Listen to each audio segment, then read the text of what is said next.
ನಿನ್ನ ಜೀವನದಲ್ಲಿ ನಿನಗೆ ಕಸದಂತೆ ಕಂಡವರಿಗೆ ನೀನು ಸರಿಯಾದ ರೀತಿಯ ಉತ್ತರವನ್ನು ಕೊಡಬೇಕು ಅನ್ನುವುದೇ ಆದರೆ ತಪ್ಪದೆ ಈ ವಿಡಿಯೋವನ್ನು ಎಲ್ಲಿಯೂ ಕೂಡ ಸ್ಕಿಪ್ ಮಾಡದೆ ಸಂಪೂರ್ಣವಾಗಿ ನೋಡು. ಹಾಗೆ ಈ ವಿಡಿಯೋಗೆ ಒಂದು ಲೈಕ್ ಮಾಡಿ ವಿಡಿಯೋವನ್ನು ನೋಡುವುದನ್ನು ಶುರು ಮಾಡು. ಜೀವನವೆಂದರೆ ಎಲ್ಲದಕ್ಕೂ ಎಲ್ಲರಿಗೂ ಹೆದರಿ ಬದುಕುವುದು ಅಲ್ಲ, ಎಲ್ಲರ ಎದುರು ಎಲ್ಲವನ್ನ ಎದುರಿಸಿ ಎಲ್ಲರ ಮಧ್ಯೆ ಛಲದಿಂದ ಬದುಕಿ ಬಾಳುವುದೇ ನಿಜವಾದ ಜೀವನ. ಯಾರೋ ಏನೋ ಹೇಳುತ್ತಿದ್ದಾರೆ ಎಂದು ಎಂದಿಗೂ ಕೂಡ ತಲೆಯನ್ನು ಕೆಡಿಸಿಕೊಳ್ಳುವುದಕ್ಕೆ ಹೋಗಲೇಬೇಡಿ. ಹೇಳುವವರು ಹೇಳುತ್ತಲೇ ಇರುತ್ತಾರೆ, ನೀವು ಬೆಳೆಯುತ್ತಲೇ ಇರಬೇಕು. ಮಾತಿಗೆ ಒಂದು ಅರ್ಥ ಇದ್ದರೆ ಮೌನಕ್ಕೆ ಸಾವಿರಾರು ಅರ್ಥ ಎನ್ನುವುದು ಇರುತ್ತದೆ. ನಾವು ಯಾರನ್ನಾದರೂ ಸಂಪೂರ್ಣವಾಗಿ ಅರ್ಥ ಮಾಡಿಕೊಳ್ಳಬೇಕು ಅನ್ನುವುದೇ ಆದರೆ ಮೊದಲು ಅವರ ಮೌನವನ್ನು ಅರ್ಥ ಮಾಡಿಕೊಳ್ಳಬೇಕು. ಆಗ ಆ ವ್ಯಕ್ತಿ ಎಂಥವನು ಎನ್ನುವುದು ನಮಗೆ ಅರಿವಿಗೆ ಬರುವುದಕ್ಕೆ ಸಾಧ್ಯವಾದೀತು. ಹಾಗಾಗಿ ಅಂತಹ ವ್ಯಕ್ತಿಗಳ ಮೌನವನ್ನು ಮೊದಲು ಅರ್ಥೈಸಿಕೊಳ್ಳುವುದನ್ನು ನೋಡಿ. ಒತ್ತಡವಿಲ್ಲದ ಉದ್ಯೋಗ ಇಲ್ಲವೇ ಇಲ್ಲ, ನಷ್ಟ ಇಲ್ಲದೆ ಇರುವಂತಹ ವ್ಯಾಪಾರ ಇಲ್ಲವೇ ಇಲ್ಲ, ಕಷ್ಟ ಇಲ್ಲದೆ ಇರುವಂತಹ ವ್ಯವಸಾಯ ಇಲ್ಲ, ನೋವು ಇಲ್ಲದೆ ಇರುವಂತಹ ಸಂಸಾರ ಇಲ್ಲ, ಸಮಸ್ಯೆಗಳೇ ಇಲ್ಲದಂತಹ ಮನುಷ್ಯನು ಈ ಭೂಮಿಯ ಮೇಲೆ ಇಲ್ಲವೇ ಇಲ್ಲ. ಇವೆಲ್ಲವನ್ನ ಜಯಿಸುವವನೇ ನಿಜವಾದ ಜೀವನವನ್ನು ಬದುಕಿದಂತೆ ಆಗುವುದು. ಜೀವನ ಅಂದರೆ ಇವೆಲ್ಲವೂ ಕೂಡ ಸರ್ವೇ ಸಾಮಾನ್ಯ.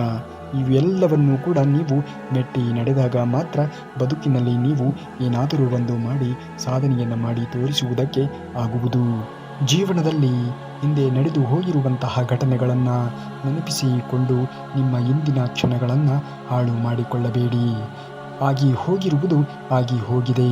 ಅದರಿಂದ ಕಲಿತಿರುವಂತಹ ಪಾಠವನ್ನು ನೀವು ಜೀವನದಲ್ಲಿ ಅಳವಡಿಸಿಕೊಂಡು ಜೀವನ ಮಾಡುವುದನ್ನು ನೋಡಬೇಕು. ಮಾತು ತೂಕವಾಗಿ ಇರಬೇಕು, ಮೌನ ಎನ್ನುವುದು ಹಗುರವಾಗಿ ಇರಬೇಕು. ಪ್ರೀತಿ ಕಡಲಿನಂತೆ ವಿಶಾಲವಾಗಿ ಇರಲಿ, ಸ್ನೇಹ ಜೇನಿನಂತೆ ಸವಿಯಾಗಿ ಇರಬೇಕು. ಅಂದಾಗ ಮಾತ್ರ ಬದುಕಿನಲ್ಲಿ ನೀವು ಸ್ನೇಹದ ಜೀವನವನ್ನು ಒಂದು ನಡೆಸುವುದಕ್ಕೆ ಸಾಧ್ಯವಾದೀತು. ಆಗಿ ಹೋಗಿರುವುದನ್ನು ಸರಿಪಡಿಸುವುದಕ್ಕೆ ಪ್ರಯತ್ನವನ್ನು ಪಡುವುದಕ್ಕೆ ಹೋಗಬೇಡಿ. ಏಕೆಂದರೆ ಅದು ಎಂದಿಗೂ ಕೂಡ ಅದು ಆಗದೇ ಇರುವಂತಹ ಕೆಲಸ. ಮುಂದೆ ಮಾಡಬೇಕಾಗಿರುವುದನ್ನು ಸರಿಯಾದ ರೀತಿಯಲ್ಲಿ ಯೋಚನೆಯನ್ನು ಮಾಡಿ ಅದು ಸಾಧ್ಯವಾಗಿರುವಂತಹ ಕೆಲಸ. ಖಂಡಿತವಾಗಿಯೂ ಕೂಡ ಮುಂದೆ ಆಗಬೇಕಾಗಿರುವುದರ ಬಗ್ಗೆ ಯೋಚನೆಯನ್ನು ಮಾಡಬೇಕು ಮನುಷ್ಯ. ಜೀವನದಲ್ಲಿ ಜವಾಬ್ದಾರಿಗಳು ಹೆಚ್ಚಾದಂತೆಲ್ಲ ವರ್ತನೆಗಳು ಬದಲಾಗುತ್ತಾ ಹೋಗುತ್ತವೆ. ಹಾಗೆಯೇ ಮನುಷ್ಯನೂ ಸಹ ಬದಲಾಗುತ್ತಲೇ ಹೋಗುತ್ತಾನೆ. ಬದಲಾವಣೆ ಈ ಜಗದ ನಿಯಮ. ಈ ಜಗದ ನಿಯಮಕ್ಕೆ ಅನುಗುಣವಾಗಿ ನಾವು ಜೀವನವನ್ನು ನಡೆಸಿಕೊಂಡು ಹೋಗುವುದನ್ನು ನೋಡಬೇಕು. ತಾಳ್ಮೆ ನಮ್ಮನ್ನು ಮಾನಸಿಕವಾಗಿ ಗಟ್ಟಿಗೊಳಿಸಿದರೆ, ಮೌನ ಎನ್ನುವುದು ನಮ್ಮನ್ನು ಭಾವನಾತ್ಮಕವಾಗಿ ಗಟ್ಟಿಗೊಳಿಸುತ್ತದೆ. ಜೀವನಕ್ಕೆ ಇವೇ ಬಿಗಿಯಾಗಿ ಇದ್ದರೆ ನಾವು ಎಲ್ಲಿ ಬೇಕಾದರೂ ಹೋಗಿ ನಮ್ಮ ಜೀವನವನ್ನು ಕಟ್ಟಿಕೊಳ್ಳುವುದಕ್ಕೆ ಸಾಧ್ಯ. ಇವುಗಳನ್ನು ಎಂದಿಗೂ ಕೂಡ ಜೀವನದಲ್ಲಿ ಮರೆಯಲೇಬೇಡಿ. ನಿಮ್ಮ ಆಯ್ಕೆಗಳು ನಿಮ್ಮ ಜೀವನವನ್ನು ಬದಲಿಸಬಲ್ಲದು. ಹಾಗಾಗಿ ಸರಿಯಾದ ಆಯ್ಕೆಯನ್ನು ಮಾಡಿ ಜೀವನವನ್ನು ನಿರ್ವಹಣೆ ಮಾಡುವುದನ್ನು ಮನುಷ್ಯ ನೋಡಬೇಕು. ಅಂದಾಗಲೇ ಮನುಷ್ಯ ಮುಂದೆ ಬರುವುದಕ್ಕೆ ಸಾಧ್ಯವಾದೀತು. ನಿಮ್ಮ ಸಮಸ್ಯೆಗಳಿಗೆ ಬೇರೊಬ್ಬರು ನಿಮಗೆ ಸಲಹೆಗಳನ್ನು ನೀಡಬಹುದು ಅಷ್ಟೇ, ಆದರೆ ಅದಕ್ಕೆ ಪರಿಹಾರವನ್ನು ನಾವೇ ಕಂಡುಕೊಳ್ಳಬೇಕು. ಇದನ್ನು ಮರೆಯಲೇಬೇಡಿ. ಪರಿಹಾರ ಎನ್ನುವುದು ಎಲ್ಲ ಸಮಸ್ಯೆಗೆ ಇದ್ದೇ ಇರುತ್ತದೆ. ಅದನ್ನು ನಾವು ಅರಿಯಬೇಕು ಅಷ್ಟೇ. ಸ್ವಲ್ಪ ತಾಳ್ಮೆ ಎನ್ನುವುದು ಇರಬೇಕು. ಸ್ವಲ್ಪ ಸಮಯ ಎನ್ನುವುದು ತೆಗೆದುಕೊಳ್ಳುತ್ತದೆ. ಪ್ರತಿಯೊಂದು ಸಮಸ್ಯೆಗಳಿಗೆ ಪರಿಹಾರ ಎನ್ನುವುದು ಇದ್ದೇ ಇರುತ್ತದೆ. ತಪ್ಪುಗಳಿಂದ ಪಾಠ ಕಲಿಯಬೇಕು ಹಾಗೂ ತಪ್ಪು ಮಾಡುವುದನ್ನು ಬಿಡಬೇಕು. ಹಾಗೆಯೇ ಕಹಿ ಘಟನೆಗಳನ್ನು ಮರೆತು ಬಿಡಬೇಕು. ಅಂದಾಗಲೇ ಮುಂದೆ ಜೀವನದಲ್ಲಿ ಬರುವುದಕ್ಕೆ ಸಾಧ್ಯವಾದೀತು. ಇವುಗಳನ್ನು ಅರಿತು ಜೀವನವನ್ನು ಮಾಡುವುದನ್ನು ನೋಡಿ. ಆಗ ಜೀವನದಲ್ಲಿ ಆಗುವುದೆಲ್ಲ ಒಳ್ಳೆಯದೇ ಆಗುತ್ತದೆ. ಯಾವುದೇ ಕೆಲಸಗಳನ್ನು ಮಧ್ಯದಲ್ಲಿ ಬಿಡುವುದಕ್ಕೆ ಹೋಗಬೇಡಿ. ಏನೇ ಆದರೂ ಕೂಡ ಎಲ್ಲ ಕೆಲಸಗಳನ್ನು ನಿರಂತರವಾಗಿ ಮಾಡುವುದನ್ನು ಮಾಡಿ. ಖಂಡಿತವಾಗಿಯೂ ಕೂಡ ನಿಮ್ಮ ನಿರಂತರವಾಗಿರುವಂತಹ ಪರಿಶ್ರಮಕ್ಕೆ ದೇವರು ಯಾವಾಗ ಏನನ್ನು ಕರುಣಿಸಬೇಕೋ ಅದನ್ನು ಖಂಡಿತವಾಗಿಯೂ ಕೂಡ ಕರುಣಿಸಿಯೇ ಕರುಣಿಸುತ್ತಾನೆ. ದೇವರ ಮೇಲೆ ನಂಬಿಕೆಯನ್ನು ಇಡಿ. ನಿಮ್ಮ ಕೆಲಸ ಕಾರ್ಯಗಳನ್ನು ಮಾಡುತ್ತಾ ಮುಂದುವರಿಯುವುದನ್ನು ನೋಡಿ. ನಮ್ಮನ್ನು ನಾವು ಬೇರೆಯವರಿಗೆ ಹೋಲಿಕೆ ಮಾಡಿಕೊಳ್ಳಬಾರದು. ಇದು ನಮಗೆ ನಾವೇ ಮಾಡಿಕೊಳ್ಳುವಂತಹ ಅವಮಾನ ಇದ್ದ ಹಾಗೆ. ನಿಮ್ಮ ಪಾಡಿಗೆ ನೀವಿದ್ದು ನಿಮ್ಮ ಯೋಚನೆಗೆ ತಕ್ಕಂತೆ ನಿಮ್ಮ ಜೀವನವನ್ನು ರೂಪಿಸಿಕೊಳ್ಳುವುದನ್ನು ನೋಡಿ. ಮೊದಲು ನಿಮ್ಮನ್ನು ನೀವು ಪ್ರೀತಿಸಿ. ನಿಮಗೆ ನೀವು ಇಷ್ಟವಾದರೆ ಮಾತ್ರ ಜಗತ್ತಿಗೆ ನೀವು ಇಷ್ಟವಾಗುತ್ತೀರಾ ಎನ್ನುವುದನ್ನು ಮರೆಯಲೇಬೇಡಿ. ನಂಬಿಕೆ ಎನ್ನುವುದು ನಿಮ್ಮ ಆತ್ಮವಿಶ್ವಾಸದ ಮೇಲೆ ನಿಮಗೆ ಇರಬೇಕು. ನಮ್ಮನ್ನು ಬೇರೊಬ್ಬರು ಮುನ್ನಡೆಸಲು ಸಾಧ್ಯವಿಲ್ಲ. ಬೇರೊಬ್ಬರನ್ನು ಅದನ್ನು ಮಾಡಲಾರರು. ನಮ್ಮ ದಾರಿ ನಾವು ಕಂಡುಕೊಳ್ಳಬೇಕು. ಮುಂದೆ ನಡೆಯುವುದನ್ನು ನೋಡಬೇಕು. ಆಗುವುದೆಲ್ಲ ಒಳ್ಳೆಯದೇ ಆಗುತ್ತದೆ. ಶ್ರೀಕೃಷ್ಣ ಪರಮಾತ್ಮನು ಇದ್ದಾನೆ. ಅವನು ಎಲ್ಲವನ್ನ ನೋಡಿಕೊಳ್ಳುತ್ತಾನೆ. ನಮಗೆ ಇರುವಂತಹ 2 ಕೈಗಳಲ್ಲಿ ಒಂದನ್ನು ನಮ್ಮ ಕೆಲಸಗಳಿಗೆ, ಇನ್ನೊಂದನ್ನು ಇತರರಿಗೆ ಸಹಾಯ ಮಾಡಲು ಉಪಯೋಗಿಸಿದರೆ ಬದುಕು ಎನ್ನುವುದು ಸುಂದರವಾಗಿ ರೂಪಿತವಾಗುವುದು ಎನ್ನುವುದನ್ನು ಮರೆಯಬೇಡಿ. ಎಲ್ಲವೂ ಕೂಡ ಒಳ್ಳೆಯದೇ ಆಗುತ್ತದೆ. ಶ್ರೀಕೃಷ್ಣ ಪರಮಾತ್ಮನ ಮೇಲೆ ನಂಬಿಕೆಯನ್ನು ಇಟ್ಟು ನಿಮ್ಮ ಕೆಲಸ ಕಾರ್ಯಗಳನ್ನು ಮಾಡುತ್ತಾ ಮುಂದುವರಿಯುವುದನ್ನು ನೋಡಬೇಕು. ಯಶಸ್ಸು ನಮ್ಮ ಮನಸ್ಥಿತಿಯನ್ನು ಅವಲಂಬಿಸಿದೆ. ಹೃದಯಪೂರ್ವಕವಾಗಿ ಮಾಡುವ ಯಾವ ಕೆಲಸವೂ ಕೂಡ ವಿಫಲ ಆಗುವುದಕ್ಕೆ ಸಾಧ್ಯವೇ ಇಲ್ಲ. ಹಾಗಾಗಿ ನಿಮ್ಮ ಮನಸ್ಸಿನಿಂದ ನಿಮ್ಮ ಮನಸ್ಸು ಯಾವುದನ್ನು ಹೇಳುತ್ತದೆಯೋ ಆ ಕೆಲಸಗಳನ್ನು ಮಾಡಿ. ಆ ಕೆಲಸದಲ್ಲಿಯೇ ನೀವು ಯಶಸ್ಸನ್ನು ಕಂಡೇ ಕಾಣುತ್ತೀರಾ. ಸಣ್ಣ ಪುಟ್ಟ ಮನಸ್ತಾಪಗಳಿಗೆ ಮನಸ್ಸಿನಲ್ಲಿ ಜಾಗವನ್ನು ಕೊಡುವುದಕ್ಕೆ ಹೋಗಬೇಡಿ. ಅದು ದೊಡ್ಡ ದೊಡ್ಡ ಸಂಬಂಧಗಳನ್ನೇ ಹಾಳು ಮಾಡಿಬಿಡುತ್ತದೆ. ಹಾಗಾಗಿ ಸಣ್ಣ ಪುಟ್ಟ ಮನಸ್ತಾಪಗಳನ್ನು ನೀವು ನುಂಗಿ ಜೀವನದಲ್ಲಿ ಮುಂದುವರಿಯುವುದನ್ನು ನೋಡಬೇಕು. ಕೆಲಸ ಮಾಡುವ ಸಾಮರ್ಥ್ಯ ಇದ್ದಾಗ ಮೈ ಬಗ್ಗಿಸಿ ದುಡಿಯುವುದನ್ನು ಕಲಿಯಬೇಕು. ಆ ದುಡಿತದ ನೆನಪು ಮುಂದೆ ಕೈ ಸೋತಾಗ ಆನಂದವನ್ನು ನೀಡುತ್ತದೆ ಎನ್ನುವುದನ್ನು ಮರೆಯಲೇಬೇಡಿ. ಒಳ್ಳೆಯ ಸಮಯ ಎನ್ನುವುದು ನಿಮ್ಮ ಜೀವನದಲ್ಲಿ ಬಂದೇ ಬರುತ್ತದೆ. ಎಲ್ಲದಕ್ಕೂ ಕೂಡ ಕೊಂಚ ಸಮಯ ಎನ್ನುವುದು ತೆಗೆದುಕೊಳ್ಳುತ್ತದೆ ಅಷ್ಟೇ. ತೃಪ್ತಿ ಎಂದರೆ ನಿಮಗೆ ಬೇಕಾದದ್ದನ್ನು ಪೂರೈಸುವುದು ಅಲ್ಲ, ಆದರೆ ನೀವು ಈಗಾಗಲೇ ಎಷ್ಟು ಹೊಂದಿದ್ದೀರಿ ಎನ್ನುವುದರ ಮೇಲೆ ನೀವು ಅದನ್ನು ಅರಿತು ಜೀವನವನ್ನು ಮಾಡಬೇಕಾಗುತ್ತದೆ.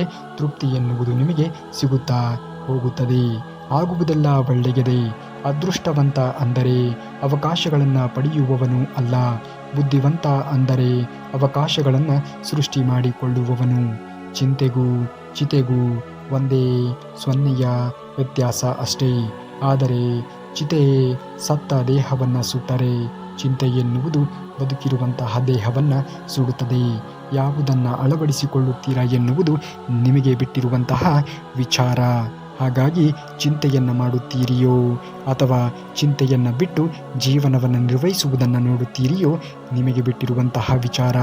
ನಾವು ನಡೆಯುವ ದಾರಿಯು ಸತ್ಯ ಮತ್ತು ಶಿಸ್ತಿನ ದಾರಿ ಆಗಿದ್ದರೆ ಯಾರನ್ನ ಯಾವುದನ್ನು ಪರಿಗಣಿಸುವ ಅಥವಾ ಹೆದರುವ ಅವಶ್ಯಕತೆಯೇ ಇರುವುದಿಲ್ಲ. ಜೀವನ ಎನ್ನುವುದು ನಿಮಗೆ ಒಂದು ರಸದೌತಣ ಇದ್ದಂತೆ. ಯಾವಾಗ ಯಾವುದನ್ನು ಉಣಿಸಬೇಕೋ ಅದಕ್ಕೆ ತುಂಬ ಚೆನ್ನಾಗಿ ಗೊತ್ತಿದೆ. ಒಂದು ನಿಮಿಷದಲ್ಲಿ ಜೀವನ ಬದಲಾಗುವುದಿಲ್ಲ, ಆದರೆ ಆ ಒಂದು ನಿಮಿಷ ಯೋಚಿಸಿ ತೆಗೆದುಕೊಂಡಂತಹ ನಿರ್ಧಾರ ನಿಮ್ಮ ಜೀವನವನ್ನೇ ಬದಲಿಸಬಲ್ಲದು ಎನ್ನುವುದನ್ನು ಮರೆಯಬೇಡಿ. ಎಲ್ಲ ಸಮಯದಲ್ಲಿಯೂ ಕೂಡ ದೇವರು ಎಲ್ಲವನ್ನ ನೋಡುವುದಿಲ್ಲ ಎಂದು ನೀವು ಎಂದಿಗೂ ಕೂಡ ಪರಿಗಣಿಸುವುದಕ್ಕೆ ಹೋಗಬೇಡಿ. ಏಕೆಂದರೆ ದೇವರು ಎಲ್ಲವನ್ನ ಗಮನಿಸುತ್ತಾ ಇರುತ್ತಾನೆ. ಯಾರಿಗೆ ಯಾವುದನ್ನು ಯಾವ ಸಂದರ್ಭದಲ್ಲಿ ಕರುಣಿಸಬೇಕೋ ಆ ಸಂದರ್ಭದಲ್ಲಿ ಕರುಣಿಸುತ್ತಾನೆ. ಮಾತನಾಡುವ ಮುನ್ನ ಬಳಸುವ ಪದಗಳ ಅರಿವು ಇರಲಿ. ಪದ ಬಳಸಿದ ನಂತರ ಅದು ಇನ್ನೊಬ್ಬರ ಮನ ನೋಯಿಸದೇ ಇರಲಿ. ಅಂತಹ ಪದವನ್ನು ಬಳಸುವುದನ್ನು ನೀವು ನೋಡಬೇಕು. ಜೀವನ ಎನ್ನುವುದೇ ಒಂದು ರೀತಿಯ ವಿಶ್ವವಿದ್ಯಾಲಯ ಇದ್ದಂತೆ.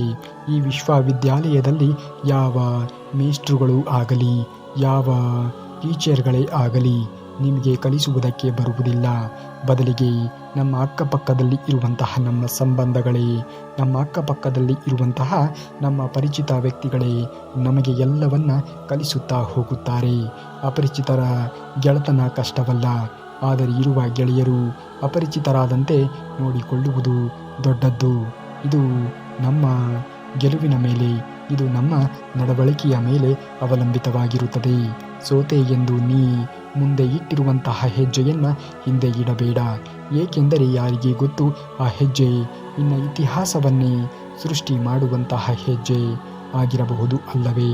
ಹಾಗಾಗಿ ಜೀವನದಲ್ಲಿ ಏನೇ ಆದರೂ ಕೂಡ ಗೆದ್ದು ನಿಲ್ಲಬಲ್ಲೆ ಎನ್ನುವಂತಹ ಆತ್ಮವಿಶ್ವಾಸದೊಂದಿಗೆ ಮುಂದುವರಿಯುವುದನ್ನು ನೋಡಿ. ಸೋಲಿಗೆ ಹೆದರಬೇಡ. ಸೋಲಿಗೆ ಹೆದರಿ ಕುಳಿತರೆ ಬದುಕಿನಲ್ಲಿ ನೀವು ಮುಂದೆ ಬರುವುದಕ್ಕೆ ಸಾಧ್ಯವೇ ಇಲ್ಲ. ಸೋಲಿಗೆ ಜಗ್ಗದೆ ಮುಂದೆ ನಡೆಯುವುದನ್ನು ಕಲಿಯಬೇಕು. ಅಂದಾಗ ಮಾತ್ರ ನೀವು ಜೀವನದಲ್ಲಿ ಸಾಧಕ ಆಗುವುದಕ್ಕೆ ಸಾಧ್ಯ. ಸೋಲಿಗೆ ಹೆದರಬೇಡಿ. ಏನೇ ಆದರೂ ಕೂಡ ದೇವರು ಇದ್ದಾನೆ, ನಾನು ನನ್ನ ಕೆಲಸ ಕಾರ್ಯಗಳನ್ನು ಮಾತ್ರ ಮಾಡಬೇಕು ಎಂದು ಯೋಚನೆಗಳನ್ನು ಮಾಡಿ. ಸೋಲಿನಿಂದ ಯಾರೂ ಕಂಗೆಡಬೇಕಾಗಿಲ್ಲ. ಏಕೆಂದರೆ ಸೋಲು ಗೆಲುವಿಗಿಂತಲೂ ಕೂಡ ಹೆಚ್ಚು ಪಾಠವನ್ನು ನಮಗೆ ಕಲಿಸಿಕೊಡುತ್ತದೆ. ಅನುಭವ ಹೆಚ್ಚಿಸುತ್ತದೆ. ಅನುಭವ ಹೆಚ್ಚಾದಂತೆ ಬದುಕು ಎನ್ನುವುದು ಅರ್ಥವಾಗುತ್ತಾ ಹೋಗುವುದು. ಸೋಲು ಎನ್ನುವುದು ಜೀವನದ ಅವಿಭಾಜ್ಯ ಅಂಗ ಇದ್ದಂತೆ. ಸೋಲದೆ ಇದ್ದರೆ ಮನುಷ್ಯ ನೀವು ಎಂದಿಗೂ ಕೂಡ ಹೊಸತನವನ್ನು, ಹೊಸ ರೀತಿಯ ಜೀವನವನ್ನು ಕಂಡುಕೊಳ್ಳುವುದಕ್ಕೆ ಸಾಧ್ಯವೇ ಇಲ್ಲ. ಹಾಗಾಗಿಯೇ ಸೋಲಿನಿಂದಲೇ ನೀವು ಕಲಿಯದೇ ಇದ್ದರೆ ನೀವು ಎಂದಿಗೂ ಕೂಡ ಜೀವನದಲ್ಲಿ ಉದ್ಧಾರ ಆಗುವುದಕ್ಕೆ ಸಾಧ್ಯವೇ ಇಲ್ಲ. ಜೀವನದಲ್ಲಿ ಏನೇ ಸೋಲು ಕಂಡರೂ ಕೂಡ ಜೀವನದಲ್ಲಿ ಬೆಳೆಯುತ್ತೇನೆ ಎನ್ನುವಂತಹ ಆತ್ಮವಿಶ್ವಾಸವನ್ನು ಎಂದಿಗೂ ಕೂಡ ಬದುಕಿನಲ್ಲಿ ಕಳೆದುಕೊಳ್ಳುವುದಕ್ಕೆ ಹೋಗಲೇಬೇಡಿ. ಜೀವನ ಎನ್ನುವುದು ಸೋಲು ಬದುಕಿನ ಅಂತ್ಯ ಅಲ್ಲವೇ ಅಲ್ಲ. ಅದರಿಂದ ಉತ್ತಮ ಅನುಭವ ಪಡೆಯಬಹುದು. ಇನ್ನೊಬ್ಬರನ್ನು ಸೋಲಿಸುವುದು ಸುಲಭದ ಕೆಲಸ, ಅದೇ ಇನ್ನೊಬ್ಬರನ್ನು ಗೆಲ್ಲಿಸುವುದು ತುಂಬಾ ಕಷ್ಟಕರವಾಗಿರುವಂತಹ ಕೆಲಸ. ನಿಮ್ಮಿಂದ ಆದರೆ ಒಬ್ಬರಿಗೆ ಒಳ್ಳೆಯದನ್ನು ಮಾಡಿ, ಒಳ್ಳೆಯದನ್ನು ಬಯಸಿ, ಅದನ್ನು ಹೊರತುಪಡಿಸಿ ಯಾರಿಗೂ ಕೂಡ ಕೆಟ್ಟದ್ದನ್ನು ಮಾಡುವುದಕ್ಕಾಗಲಿ ಕೆಟ್ಟದ್ದನ್ನು ಬಯಸುವುದಕ್ಕಾಗಲಿ ಹೋಗಲೇಬೇಡಿ. ಏಕೆಂದರೆ ಕೆಟ್ಟದ್ದರ ಪರಿಣಾಮ ಎನ್ನುವುದು ಘನಘೋರಕರವಾಗಿ ಇರುತ್ತದೆ. ಈ ಜಗತ್ತಿನಲ್ಲಿ ಯಾರನ್ನ ಬೇಕಾದರೂ ಕೂಡ ಸೋಲಿಸಬಹುದು, ಆದರೆ ಸೋಲಿನಲ್ಲಿಯೂ ಕೂಡ ನಗುವವರನ್ನು ಎಂದಿಗೂ ಕೂಡ ನಾವು ಸೋಲಿಸುವುದಕ್ಕೆ ಸಾಧ್ಯವೇ ಇಲ್ಲ. ಜೀವನ ಎನ್ನುವುದೇ ಹಾಗೆ. ನಾವು ಊಹೆಯನ್ನು ಮಾಡದೇ ಇರುವಂತಹ ತಿರುಳನ್ನು ನಮ್ಮ ಜೀವನದಲ್ಲಿ ತಂದು ಒಡ್ಡುತ್ತದೆ. ಜೀವನದಲ್ಲಿ ಸಹನೆ ಹಾಗೂ ಸೌಜನ್ಯಗಳಿಗೆ ವೆಚ್ಚವೇನೂ ಇಲ್ಲ, ಆದರೆ ಅವುಗಳಿಂದ ಎಲ್ಲವನ್ನ ಪಡೆಯಬಹುದು. ಇವುಗಳನ್ನು ಅರಿತು ಜೀವನವನ್ನು ಮಾಡುವುದನ್ನು ನೋಡಿ. ಸಹನೆ ಎನ್ನುವುದು ತುಂಬಾ ಮುಖ್ಯವಾಗಿ ಬೇಕಾಗಿರುವಂಥದ್ದು. ಸಹನೆಯನ್ನು ಜೀವನದಲ್ಲಿ ತಂದುಕೊಂಡು ಜೀವನವನ್ನು ಮಾಡುವುದನ್ನು ನೋಡಿ. ಯಾವ ಸಂದರ್ಭದಲ್ಲಿ ನಿಮಗೆ ಏನನ್ನು ಕರುಣಿಸಬೇಕೋ ಅದು ಶ್ರೀಕೃಷ್ಣ ಪರಮಾತ್ಮನಿಗೆ ತುಂಬ ಚೆನ್ನಾಗಿ ತಿಳಿದಿದೆ. ಯಾರು ನಿಮಗೆ ಗೌರವವನ್ನು ಕೊಡುವುದಿಲ್ಲ ಅಂಥವರ ಬಗ್ಗೆ ಯಾವುದೇ ಕಾರಣಕ್ಕೂ ಕೂಡ ಯೋಚನೆಗಳನ್ನು ಮಾಡುವುದಕ್ಕೆ ಹೋಗಲೇಬೇಡಿ. ಯಾರು ನಿಮಗೆ ಗೌರವವನ್ನು ಕೊಡುತ್ತಾರೆಯೋ ಅಂಥವರ ಬಗ್ಗೆ ಯೋಚನೆಗಳನ್ನು ಮಾಡಿ. ಏಕೆಂದರೆ ಅಂತಹ ಸಂಬಂಧಗಳು ತೀರಾನೇ ಅಪರೂಪ. ಅಂಥವರನ್ನು ಯೋಚನೆ ಮಾಡಲು ಹೋಗಿ ನಿಮ್ಮ ಅತ್ಯಮೂಲ್ಯವಾಗಿರುವಂತಹ ಸಮಯವನ್ನು ನೀವು ಏಕೆ ಹಾಳು ಮಾಡಿಕೊಳ್ಳುತ್ತಿರುವಿರಿ? ಅದೇ ಸಮಯವನ್ನು ನೀವು ನಿಮ್ಮ ಬೆಳವಣಿಗೆಯಲ್ಲಿ ತೊಡಗಿಸಿಕೊಳ್ಳಿ. ಅಂದಾಗ ಮಾತ್ರ ನೀವು ಜೀವನದಲ್ಲಿ ಮುಂದೆ ಬರುವುದಕ್ಕೆ ಸಾಧ್ಯವಾದೀತು. ಚಿಲ್ಲರೆಯ ಜನರು ನಿಮ್ಮ ಜೀವನದಲ್ಲಿ ಆಟವಾಡಿ ಹೋಗುವಷ್ಟು ನಿಮ್ಮ ಜೀವನವನ್ನು ಅಗ್ಗ ಮಾಡಿಕೊಳ್ಳಬೇಡಿ. ನೀವು ಕೆಳಗೆ ಬಿದ್ದಾಗ ಸೋಲುವುದಿಲ್ಲ. ಕೆಳಗೆ ಬಿದ್ದು ಮೇಲೆ ಏಳದೇ ಹೋದಲ್ಲಿ ಖಂಡಿತವಾಗಿಯೂ ಕೂಡ ನೀವು ಜೀವನದಲ್ಲಿ ಸೋತು ಬಿಡುತ್ತೀರಾ. ಯಾವಾಗ ಮೇಲೆ ಏಳಲು ನಿರಾಕರಿಸುತ್ತೀರಿಯೋ ಅಂದಾಗಲೇ ನೀವು ಸೋಲನ್ನು ಕಾಣಬೇಕಾಗುತ್ತದೆ. ಜೀವನದಲ್ಲಿ ಸೋಲು ಸಹಜ. ಸೋತು ಮುಂದೆ ಗೆದ್ದು ಇತಿಹಾಸವನ್ನು ನಿರ್ಮಿಸಿದ್ದವರೇ ಇದ್ದಾರೆ. ಸೋತಿರಿ ಎನ್ನುವುದೇ ಆದರೆ ಜೀವನದಲ್ಲಿ ಕಳೆದುಕೊಳ್ಳುವುದು ಏನೂ ಕೂಡ ಇಲ್ಲ. ಆದರೆ ನೀವು ಸೋಲಿನ ಅನುಭವದಲ್ಲಿ ಜೀವನವನ್ನು ಕಟ್ಟಿಕೊಳ್ಳದೇ ಇದ್ದರೆ ನೀವು ನಿಜವಾಗಿಯೂ ಕೂಡ ಸೋತಿದ್ದೀರಿ ಎನ್ನುವುದೇ ಅರ್ಥವಾಗುವುದು. ಹಾಗಾಗಿ ಜೀವನದಲ್ಲಿ ಏನೇ ಆದರೂ ಕೂಡ ಎಲ್ಲದಕ್ಕೂ ಒಂದು ಕಾರಣ ಎನ್ನುವುದು ಇದ್ದೇ ಇರುತ್ತದೆ. ಆ ಕಾರಣವನ್ನು ತಿಳಿದು ಜೀವನವನ್ನು ಮಾಡುವುದನ್ನು ನೋಡಬೇಕು. ಒಂಟಿತನ ಎನ್ನುವುದು ನಿಸರ್ಗದ ನಿಯಮ ಇದ್ದಂತೆ ನಿಮಗೆ ತೋರಿಸುವಂತಹ ಸನ್ನೆ. ನಿಸರ್ಗವು ನಿಮ್ಮನ್ನು ಸುಳ್ಳುಗಾರರಿಂದ ತಪ್ಪಿಸುವ ಕೆಲಸವನ್ನು ಮಾಡುತ್ತಾ ಇದೆ. ಹಾಗಾಗಿ ನಿಸರ್ಗದ ಮಾತುಗಳನ್ನು ನೀವು ಆಲಿಸಿ ಒಂಟಿಯಾಗಿ ಇದ್ದು ಜೀವನದಲ್ಲಿ ಸಾಧನೆಯನ್ನು ಮಾಡಿ ತೋರಿಸುವುದನ್ನು ನೋಡಬೇಕು. ಅಂದಾಗಲೇ ಬದುಕಿನಲ್ಲಿ ನಾವು ಮುಂದೆ ಬರುವುದಕ್ಕೆ ಸಾಧ್ಯವಾದೀತು ಎನ್ನುವುದನ್ನು ಮರೆಯಬೇಡಿ. ಜೀವನದಲ್ಲಿ ಖಂಡಿತವಾಗಿಯೂ ಕೂಡ ಬೆಳಕು ಎನ್ನುವುದು ಬಂದೇ ಬರುತ್ತದೆ. ದೇವರು ಎಲ್ಲರನ್ನ ಕೂಡ ಒಮ್ಮೆ ಪರೀಕ್ಷೆಗೆ ಒಳಪಡಿಸುತ್ತಾನೆ. ಆತ ಯಾವ ಪರೀಕ್ಷೆಯನ್ನು ನಿಮ್ಮ ಜೀವನದಲ್ಲಿ ಒಡ್ಡುತ್ತಾನೆಯೋ ಆ ಪರೀಕ್ಷೆಯಲ್ಲಿ ನೀವು ಜಯಬೇರಿ ಆದಾಗಲೇ ಬದುಕನ್ನು ಬದುಕಿದಂತೆ ಆಗುವುದು. ಆ ಒಂದು ಪರೀಕ್ಷೆಯಲ್ಲಿ ನಿಮ್ಮ ಗೆಲುವು ಎನ್ನುವುದು ಖಂಡಿತವಾಗಿಯೂ ಕೂಡ ಕಂಡಾಗ ನಿಮ್ಮ ಜೀವನ ಎನ್ನುವುದು ಪರಿಪಕ್ವತೆಯನ್ನು ಪಡೆದುಕೊಳ್ಳುವುದಕ್ಕೆ ಸಾಧ್ಯವಾದೀತು. ಇಲ್ಲಿ ಯಾರೂ ಕೂಡ ಪರಿಪೂರ್ಣರು ಅಲ್ಲವೇ ಅಲ್ಲ. ಎಲ್ಲರೂ ಕೂಡ ಒಂದಲ್ಲ ಒಂದು ರೀತಿಯಲ್ಲಿ ಅಪರಿಪೂರ್ಣರೇ ಆಗಿರುತ್ತಾರೆ ಎನ್ನುವುದನ್ನು ಮರೆಯಲೇಬೇಡಿ. ದೇವರ ದೃಷ್ಟಿಯಲ್ಲಿ ನೀವು ದೇವರ ಕೃಪೆಗೆ ಪಾತ್ರರಾಗುವಂತಹ ಕೆಲಸಗಳನ್ನು ಮಾಡಬೇಕು. ಆ ಕೆಲಸವೇ ಏನೆಂದರೆ ಸದಾ ಸತ್ಯದ ದಾರಿಯಲ್ಲಿ, ಧರ್ಮದ ದಾರಿಯಲ್ಲಿ ನೀವು ರಕ್ಷಣೆಯನ್ನು ಮಾಡುವುದು. ಧರ್ಮವನ್ನು, ಅಧರ್ಮದ ಪಕ್ಷದಲ್ಲಿ ಶತ್ರು ಇದ್ದರೆ ಅವನನ್ನು ಸೋಲಿಸುವುದೇ ಒಳ್ಳೆಯದು. ನಿಮ್ಮಿಂದ ಒಬ್ಬರಿಗೆ ಒಳ್ಳೆಯದನ್ನು ಮಾಡುವುದಕ್ಕೆ ಸಾಧ್ಯವಾಗದೇ ಇದ್ದರೂ ಕೂಡ ಪರವಾಗಿಲ್ಲ, ಆದರೆ ನಿಮ್ಮಿಂದ ಯಾರಿಗೂ ಕೂಡ ಕೆಟ್ಟದ್ದನ್ನು ಮಾಡುವುದಕ್ಕೆ ಹೋಗಲೇಬಾರದು. ಕೆಟ್ಟದ್ದರ ಪರಿಣಾಮ ಎನ್ನುವುದು ಖಂಡಿತವಾಗಿಯೂ ಕೂಡ ಮರಳಿ ಬಂದೇ ಬರುತ್ತದೆ. ಇದು ನೀವು ದೇವರ ಕೃಪೆಗೆ ಪಾತ್ರರಾಗಲು ಇರುವಂತಹ ಒಂದು ಉತ್ತಮವಾಗಿರುವಂತಹ ದಾರಿ. ಜೀವನದಲ್ಲಿ ಬೇರೆ ವ್ಯಕ್ತಿಗಳು ಮಾಡುವಂತಹ ತಪ್ಪುಗಳಿಂದ ನೀವು ಪಾಠವನ್ನು ಕಲಿಯಬೇಕು. ಜೀವನ ಎನ್ನುವುದೇ ಹಾಗೆ ಅಲ್ಲವೇ? ಎಲ್ಲದಕ್ಕೂ ಕೂಡ ಒಂದು ಕಾರಣ ಎನ್ನುವುದು ಇದ್ದೇ ಇರುತ್ತದೆ. ಆ ಕಾರಣಕ್ಕೆ ಪರಿಹಾರ ಎನ್ನುವುದು ಕೂಡ ಇದ್ದೇ ಇರುತ್ತದೆ. ನಾವು ಮಾಡಿರುವಂತಹ ತಪ್ಪುಗಳಿಂದ ಪಾಠವನ್ನು ಕಲಿಯಲು ನಮ್ಮ ಆಯುಷ್ಯವೂ ಕೂಡ ಸಾಕಾಗುವುದೇ ಇಲ್ಲ. ಜೀವನ ಎನ್ನುವುದೇ ಹಾಗೆ ಅಲ್ಲವೇ? ಒಳ್ಳೆಯ ಕೆಲಸಗಳನ್ನು ಮಾಡುತ್ತಾ ಮುಂದುವರಿಯುವುದನ್ನು ನೋಡಬೇಕು. ಇತರರ ಜೀವನದಲ್ಲಿ ಮಾಡುವಂತಹ ತಪ್ಪುಗಳಿಂದಾಗಿ ಅವರ ಜೀವನದಲ್ಲಿ ಎಂತಹ ಘಟನೆಗಳು ಸಂಭವಿಸುತ್ತವೆ ಎನ್ನುವುದರ ಮೇಲೆ ನೀವು ಕೂಡ ಅದನ್ನು ತಿದ್ದಿಕೊಳ್ಳಬೇಕು. ಆಗ ಮಾತ್ರ ನಿಮ್ಮ ಜೀವನವು ಕೂಡ ಪರಿಪಕ್ವವಾಗುವುದಕ್ಕೆ ಸಾಧ್ಯವಾದೀತು. ನೆಮ್ಮದಿಯ ಜೀವನಕ್ಕೆ ಕೆಲವರನ್ನು ಕ್ಷಮಿಸಿ ಬಿಡಬೇಕು, ಇನ್ನು ಕೆಲವರನ್ನು ಮರೆತು ಬಿಡುವುದು ಒಳ್ಳೆಯದು. ಪ್ರತಿದಿನ ಬೆಳಗ್ಗೆ ಬೇಗ ಎದ್ದೇಳುವುದಿದ್ದರೂ, ನಮ್ಮ ಕೆಲಸವನ್ನು ಅತ್ಯಂತ ಶ್ರದ್ಧೆ ಮತ್ತು ಸಮರ್ಪಣೆಯಿಂದ ಮಾಡುತ್ತಿದ್ದರು, ಜ್ಞಾನವನ್ನು ಹೆಚ್ಚಿಸಿಕೊಳ್ಳಲು ಪ್ರತಿದಿನ ಓದುವ ಅಭ್ಯಾಸ ಹೊಂದಿದ್ದರು, ನಮ್ಮ ಕನಸುಗಳನ್ನು ಮತ್ತು ನಮ್ಮ ಗುರಿಗಳನ್ನು ಯಾವಾಗಲೂ ಕೂಡ ಬರೆದು ಇಟ್ಟುಕೊಳ್ಳಬೇಕು. ಸಮಯವನ್ನು ವ್ಯರ್ಥ ಮಾಡದೆ ಪ್ರತಿಯೊಂದು ಕ್ಷಣಕ್ಕೂ ಕೂಡ ಸದುಪಯೋಗ ಮಾಡಿಕೊಳ್ಳಬೇಕು. ಅಂದಾಗಲೇ ನಾವು ಬದುಕಿನಲ್ಲಿ ಮುಂದೆ ಬರುವುದಕ್ಕೆ ಸಾಧ್ಯವಾದೀತು. ಅನುಮಾನ ತಪ್ಪಾಗಬಹುದು, ಆದರೆ ಅನುಭವ ತಪ್ಪಾಗಲಾರದು. ಏಕೆಂದರೆ ಅನುಮಾನ ಮನಸ್ಸಿನ ಕಲ್ಪನೆಯಾಗಿದ್ದರೆ, ಅನುಭವ ಎನ್ನುವುದು ಜೀವನದಲ್ಲಿ ಕಲಿತಿರುವಂತಹ ಪಾಠವಾಗಿರುತ್ತದೆ. ಹೊಸಬರು ಸಿಕ್ಕಾಗ ಹಳೆಯ ಸಂಬಂಧಗಳನ್ನು ಮರೆಯಬಹುದು, ಸಹಜ. ಆದರೆ ನೆನಪಿಟ್ಟುಕೊಳ್ಳಿ, ಕಲ್ಲನ್ನು ಕುಕ್ಕುವ ಭರದಲ್ಲಿ ವಜ್ರವನ್ನು ಕಳೆದುಕೊಳ್ಳುತ್ತೇವೆ ಎಂದು. ನಂತರ ಬೇಕು ಎಂದರೂ ಕೂಡ ಆ ಸಂಬಂಧ ಮೊದಲಿನ ರೀತಿಯಲ್ಲಿ ನಿಮ್ಮ ಜೀವನದಲ್ಲಿ ಇರುತ್ತದೆ ಎಂದು ಹೇಳುವುದಕ್ಕೆ ಸಾಧ್ಯವೇ ಇಲ್ಲ. ಹಾಗಾಗಿ ಸಂಬಂಧವನ್ನು ಉಳಿಸಿಕೊಳ್ಳುವಂತಹ ಕೆಲಸವನ್ನು ಎಲ್ಲರೂ ಕೂಡ ಮಾಡಬೇಕು. ಕೊರಳಿಗೆ ತಾಳಿ ಕಟ್ಟಿದರೆ ಮಾತ್ರಕ್ಕೆ ಗಂಡ ಹೆಂಡತಿಯ ಸಂಬಂಧ ಅಲ್ಲ, ಎರಡು ಮನಸ್ಸುಗಳು ಸಮ್ಮಿಲನವೂ ಕೂಡ ಗಂಡ ಹೆಂಡತಿಯ ಸಂಬಂಧವೇ ಎನ್ನುವುದನ್ನು ಮರೆಯಬೇಡಿ. ನಿನ್ನನ್ನು ಉದ್ಧಾರ ಮಾಡಿಕೊಳ್ಳಲು ನಿನ್ನಿಂದ ಮಾತ್ರ ಸಾಧ್ಯ, ಬೇರಾರೂ ಕೂಡ ಬರುವುದಿಲ್ಲ. ನಿನ್ನ ಕೆಟ್ಟ ನಿರ್ಧಾರಗಳು ನಿನ್ನನ್ನು ಪಾತಾಳಕ್ಕೆ ತಳ್ಳಬಹುದು, ಒಳ್ಳೆಯ ನಿರ್ಧಾರಗಳು ಶಿಖರಕ್ಕೆ ಏರಿಸಬಹುದು. ಸಂಬಂಧ ಕಡಿದು ಹೋದರೂ ಸಹ ನಿಜವನ್ನೇ ಹೇಳಿರಿ. ಸುಳ್ಳು ಹೇಳಿ ನಂಬಿಕೆಯನ್ನು ಮಾತ್ರ ಕಳೆದುಕೊಳ್ಳಬೇಡಿ. ಏಕೆಂದರೆ ತುಂಡಾದ ಸಂಬಂಧ ಎಂದಾದರೂ ತಿರುಗಿ ಒಂದಾಗಬಹುದು, ಆದರೆ ಕಳೆದು ಹೋದಂತಹ ನಂಬಿಕೆ ಹಿಂತಿರುಗಿ ಬರುತ್ತದೆ ಎಂದು ಹೇಳುವುದಕ್ಕೆ ಸಾಧ್ಯವೇ ಇಲ್ಲ. ಈ ಸತ್ಯವನ್ನು ಅರಿತು ಜೀವನವನ್ನು ಮಾಡುವುದನ್ನು ಮನುಷ್ಯ ನೋಡಬೇಕು.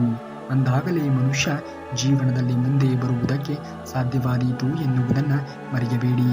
ಆಗುವುದೆಲ್ಲ ಒಳ್ಳೆಯದೇ ಆಗುತ್ತದೆ. ಶ್ರೀಕೃಷ್ಣ ಪರಮಾತ್ಮನ ಮೇಲೆ ನಂಬಿಕೆಯನ್ನು ಇಟ್ಟು ನಿಮ್ಮ ಕೆಲಸ ಕಾರ್ಯಗಳನ್ನು ನೀವು ಮಾಡುತ್ತಾ ಮುಂದುವರಿಯುವುದನ್ನು ನೋಡಬೇಕು. ದೇವರು ಶ್ರೀಕೃಷ್ಣ ಪರಮಾತ್ಮನು ಇದ್ದಾನೆ, ಅವನು ಎಲ್ಲವನ್ನೂ ಕೂಡ ನೋಡಿಕೊಳ್ಳುತ್ತಾನೆ. ನೀವೇನಾದರೂ ಶ್ರೀಕೃಷ್ಣ ಪರಮಾತ್ಮನ ಭಕ್ತರೇ ಆಗಿದ್ದರೆ ತಪ್ಪದೆ ಈ ವಿಡಿಯೋಗೆ ಒಂದು ಲೈಕ್ ಮಾಡೋದನ್ನು ಮಾತ್ರ ಮರೆಯಬೇಡಿ. ಇನ್ನು ನಾಳೆ ಶ್ರೀಕೃಷ್ಣ ಪರಮಾತ್ಮನ ಮತ್ತಷ್ಟು ವಚನಾಮೃತವನ್ನು ತಂದೆ ತರುತ್ತೇನೆ. ಅಲ್ಲಿಯವರೆಗೆ ಧನ್ಯವಾದ. ಕರುನಾಡಿಗೆ.